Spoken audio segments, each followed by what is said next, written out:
I used to think living in a small town meant a kind of gentle safety, the kind that comes wrapped in familiar faces, slow nights, and lawns, people still tended by hand. Call the place Ashfield. It's the kind of one-story neighborhood where the space between houses gives you room to hear the evening, and the woods across the street make a soft, constant border. My sister Nora shares the house with me, though she's seldom around. She chases a second life down in Florida most of the year. That leaves me with a quiet map of routines. Come home from work, make dinner, shower, run the neighborhood loop, snack, then bed. The rhythms were dull and soothing until they weren't. The first night it happened, I was back from my run, shoes still half laced as I stepped into my yard. Across Birch Street, a white cargo van sat where no car should have been. Our block isn't a shortcut, and strangers don't usually park here. I froze and walked backwards as if retracing a bad decision. A shape hunched inside the driver's seat. The window's glass was either very dark or the streetlight had turned traitorous. I couldn't tell what they were doing, only that someone was sitting there watching the houses breathe. Later, after I'd turned in for the night, tapping through Instagram and letting the shower steam dry in the bedroom mirror, I heard a sound like a hand scraping along a chalkboard, but lower and closer. A cadence of metal on concrete that threaded under the house's ordinary groans. I said hello out the window, as if a human voice could make nonsense stop, and the sound stopped like someone held their breath. I shrugged it off, told myself it was the neighbor fixing something in the yard, and fell asleep under the steady hum of the heater. Friday changed the plans. I ran a little earlier, met friends for a comedy show, and came back later than my usual rhythm. When I slipped in the door and locked it, the house felt small and private again. I turned off the bedside lamp, lay down, and let my shoulders loosen. That's when the house became a drum and something else became the stick. A faint thumping began somewhere behind the walls, a scritch of movement that seemed too deliberate to be raccoons. I pressed my ear to the plaster and heard the cadence. Scrape, pause, tap, an eagerness that stitched into the drywall and under the floor. I padded into the living room and looked out. The van was back, parked in the same place as before, like a white bruise on the curb. This time I stepped outside barefoot, the air nipping at my ankles. There was no one sitting in the vehicle. The cab was empty, the street quiet as I held breath. In the side yard, the old crawl space door, a narrow rectangle of plywood I hadn't checked in months, sagged open. The lock had been sheared clean off, the metal like a bitten tooth. My mouth tasted like pennies. I didn't grab a flashlight because there wasn't time for small comforts. Instead, I leaned into the crawl space throat and squinted into a black that ate the porch light. At first, the sounds were little. Pebbles dragged like beadwork, a friction that could still belong to an animal. Then they shifted into a human cadence, the soft, slow shuffle of someone testing their route, the scrape of fingers on concrete. A silhouette moved. It wasn't a quick flash. Someone crouched inside, shoulder to shoulder with the dark, sliding like a practiced shadow toward the crawl space opening. I slammed the door with both hands until wood-kissed frame, but with the lock snapped, the door simply protested and swung like a wounded thing on its hinge. Adrenaline was a cold wire that ran my limbs. I backed inside, shut the main door, and called 911 with my voice a small, brittle thing. On the line with the dispatcher, I could hear my own breathing, a rapid drum, and outside the street lamp watched the van in a bald noon. The vehicle was gone when she asked me to look, and my throat did that small, hollow sound people get when their footing disappears. The officers came and shone flashlights into the crawlspace. The beam revealed a nightmare stitched in sensible detail. Cuts into the crawlspace ceiling where someone had tried to saw a way through to the floor above, ragged gouges that smelled faintly of rust and wet wood. The marks were precise enough to suggest intent and clumsy enough to suggest haste. I could only tell them about the van and the noise and the windowless black of the crawlspace. No plates, no faces, nothing to point at. They photographed, jotted notes, and promised patrols. Their radios stitched the night with a hope I couldn't yet accept. For reasons that had nothing to do with paperwork, I felt stupidly proud that I'd caught what I suspected. A silent plan interrupted. But pride was a small thing against the raw fact of those fresh cuts, and an image lodged in my chest. The idea of someone, patient and patient again, working at the house's lowest belly, with a blade and a purpose. When the officers left, the neighborhood returned to its sleep as if nothing had tried to become part of it. I sat on the back steps for a long time, shivering not from cold but from the knowledge that a door in the house had been invited, and the lock snapped off like a promise. The van is the last image I keep before sleep, a white rectangle, a face hidden by dark glass, a quiet predator learning the contours of a street. I thought I had woken to a new kind of caution, but what I had really woken to was the shape of watchfulness. The morning after the police left felt like a bad bruise, tender and absurdly sensitive to the smallest pressure. I tried to will the house back into ordinary shape. Load the dishwasher, water the porch plants, steam a mug of coffee, but everything had an edge. The crawlspace cuts stared up at me from memory like brackets on a sentence I couldn't finish. I called my sister, even though she was in Florida, because saying the words out loud made them less monstrous. Someone tried to get in through the crawlspace. The lock snapped. There were marks, like they were sawing. She said to call the precinct again and to get better locks. And her voice sounded small over the phone, the faith of someone at a distance. Neighbors drifted over with lanterns and concern. Old Mrs. Keene from 2 doors down brought a thermos and a look that asked more than she said. Her husband had been in the Navy and had slow, practical ways of looking at things. He knelt by the crawlspace door, flashlight cutting into the black, and said the cuts were deliberate. Not the nervous bite of a raccoon or the clumsy claw of an animal, but the angled, repeated score of someone who'd chosen a tool and a target. They were testing the bones, he said, and the metaphor lodged like a thumb under my ribs. The police put a patrol on the street for a few nights. Every passing cruiser was a tidy bar of light on the horizon, and at first the presence felt like an armor I could lean against. But armor rusts when you rely on it to be permanent. The vans I half expected to return didn't show for a week. Then they did. A white blur parked for 2 nights 3 houses down.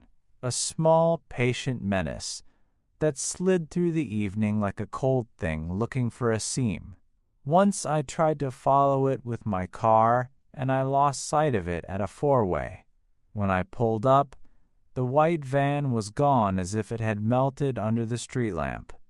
Whoever had been watching knew how to unspool themselves. Sleep became a factional war inside my head. I set traps for myself. Motion lights. A cheap door alarm that screamed like a car alarm and made every dog in the block bark until I felt the world narrow to noise. I hammered extra bolts into the crawl space and stapled sheet metal where the cuts had been. Practical armor. The weirdness was the way my senses rewired. The house acquired a new vocabulary. The particular groan of the dishwasher when a pan shifts, the breathy sigh the heater makes when the pilot light stirs. Each sound got labeled. Harmless, maybe. Suspicious. Check. Alarming. Call someone. I carried a flashlight like a talisman. There were false alarms, which are its own kind of cruelty. At night, a raccoon got into Mrs. Keene's trash, and the skitter sent my heart into a sprint. Once a neighbor's teenage kid used a saw to build a backyard fort, and the rasp snapped every hair on my neck into attention. Each time I cursed at my body for being small and afraid, and each time I also felt a strange gratitude. The fear was doing its job, keeping me alive for the real thing. One evening, 3 weeks in, I woke to the scrape of something along the side of the house. My throat tightened and I swung my feet to the floor, breath a hard little animal. I thumbed my flashlight on and went outside. The van was back. Tail lights dark, windows black. A figure moved inside. A small, sudden motion that made me step back as if the person inside could snatch a piece of me through the glass. My phone camera flared and I grabbed a shot through the windshield. The picture came out a smear, a ghost in a cab. I called the non-emergency line and the operator said she'd log it. I wanted more than logging. I wanted someone to show up and put lights on the hood and tell the man inside to leave. A surveillance company gave me a quote for a camera system that uploaded to the cloud. It was not cheap, but privacy rarely is. I swallowed the cost and watched as a rectangle of tempered glass and circuitry was mounted beneath the eaves. The camera's eye turning like a sleepy animal and then finding me in its lens. For the first time in days, I felt a small, practical relief. The van still came once or twice after that, but the driver sat in the cab more like a reader at a window than a hunter taking aim. Maybe the camera made him cautious. Maybe he noticed he was being mapped. Maybe he simply moved on. On darker nights, though, the things that had happened replayed like a film strip at the edge of my vision. I would awake to my own breath as if someone else had exhaled it near my ear. Sometimes the house would smell faintly of oil and metal and something else. Old fabric heated up in the crawl space and my stomach would sour. Once, in the early hours, I thought I heard someone humming outside the back fence. A low tune without words that settled like a promise to return. I grabbed the flashlight and walked the perimeter, chest tight, but found only dew and a small fox that vanished into the blackberry brambles. False alarms. Real terror. The neighborhood conversations shifted into something quieter and more honest. People who used to keep their lights off all night began leaving a front lamp burning, leaving radios on softly in their living rooms. A neighbor installed motion-activated floodlights that turned the night into a stage theater whenever anything moved near the yard. We traded security tips like recipes, how to position a camera, where to angle a light, what noise to make to scare off practice intruders. The community became an organism that learned to look. It didn't erase the fear, but it shared it so that the burden didn't belong to me alone. Months later, the sense of violation eased into a duller vigilance. I still wake sometimes with the shape of a white van in the corner of my eyes, and the image of the crawl space cuts flashes when I close my hand. But the wall between me and the dark is thicker. I added steel to the door and installed motion cameras that kept their little red eyes on the curb. The police never caught a plate. The van never again sat with a person hunched in the driver's seat watching my window. Whether the threat moved on or learned its own lesson, I don't know. But I learned to trust the old, ordinary muscles of community, to ask for help, to put light where shadows gather, and to take the small, angry courage of locking doors seriously. The scrape on the crawlspace roof became a line on the map of my life, a place I know not to turn my back on. Time is an odd balm. It softens the shriek of panic into a steady, watchful thrum. After months of flashing lights on my phone, extra bolts, and the camera's boring eye, the immediate terror loosened enough to let me breathe again. The camera's footage never produced a plate number or a clear face, just grainy after images of a van's silhouette, a shadow that learned to stay out of frame. Maybe whoever it was decided the game wasn't worth the risk. Or maybe they found another street with less light and fewer eyes. Either way, the van stopped sitting across from my house in the same way it once had, and my nights stopped feeling like waiting rooms for someone else's plan. That didn't mean things slipped back into naive comfort. I still check the crawl space door every couple of weeks, run my hand over the metal where it's been repaired, listen for the particular hush that means everything is ordinary. My sleep is more ritual than rest. The motion lights time to come on at a whisper of motion. The camera app I check once too many times before turning off the lamp. Sometimes, in the quiet hour before dawn, the memory returns with the clarity of a recorded sound. A soft scrape, the slow turning of a knob, the voice that said he could smell us. Those echoes are less sharp now. They have the distance of things you survived, rather than the immediacy of things you nearly did not. Neighbors stopped seeing the threat as mine to carry alone. That was the deeper change. A slow shift from private dread to public responsibility. People who once left curtains drawn now leave porches lit and radios on. We trade updates about packages left at doors and headlights idling at weird hours.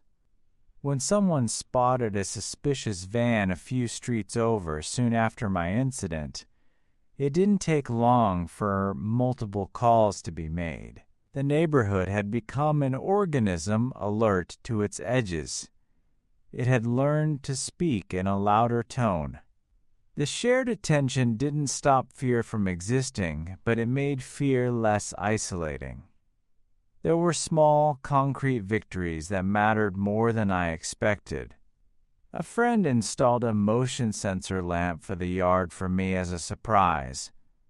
Another neighbor volunteered to keep their camera pointed where it could catch the street at night. The police would roll by more than they used to, and while patrols aren't a perfect safety net, they are a practical one, a visible deterrent that can break the show of someone practicing patience. I learned that vigilance is less heroic than communal, and that asking for help is an act of civic maintenance rather than shame. In quieter moments, I let my mind unwind and test the softer things that make a life tolerable again. I go for runs without circuiting the block twice before I step back inside. I sit on the porch with a cup of coffee and a book, letting the ordinary sounds, kids on bikes, the distant click of a neighbor's sprinkler fill the spaces that had once been reserved for the imagined footfall. Sometimes a white van still makes my heart pull like an old bruise, but the pause is shorter now. The reflex has been trained into a practical list of responses rather than an avalanche of dread. The thing that sticks with me, long after the officers logged details into their databases and the house's scars were patched, isn't the image of the dark glass or the cuts in the crawl space. It's a smaller, quieter memory. The neighbor who brought over a thermos at dawn, and the Navy veteran who crouched by the broken lock with the kind of steady hands that know how to fix more than handles. It's the way people showed up and made light work of a thing that tries to be quiet and private. That ordinary neighborliness became the real weapon against whatever patience a prowler might have. There are lessons in the slow aftermath. Lock the doors, yes. Reinforce the crawl spaces, yes.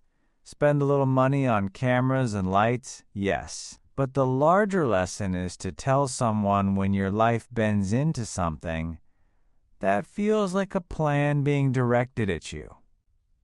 The solitude of a small house can be a refuge, until it isn't. The remedy is not only bolts and alarms, but the small outrage of a neighborhood that will not let a silence become a secret. Call someone. Tell your neighbor. Make brightness routine. Share the burden.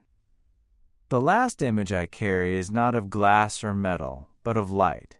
The camera's small LED glowing red under the eaves, steady like an eye that refuses to look away, and the porch light across the street that neighbors keep on not because they're afraid, but because they're awake enough to notice. That, more than any lock, feels like a promise that the street is not alone, and that watchfulness, shared and deliberate, is a reasonable defense against a patient darkness.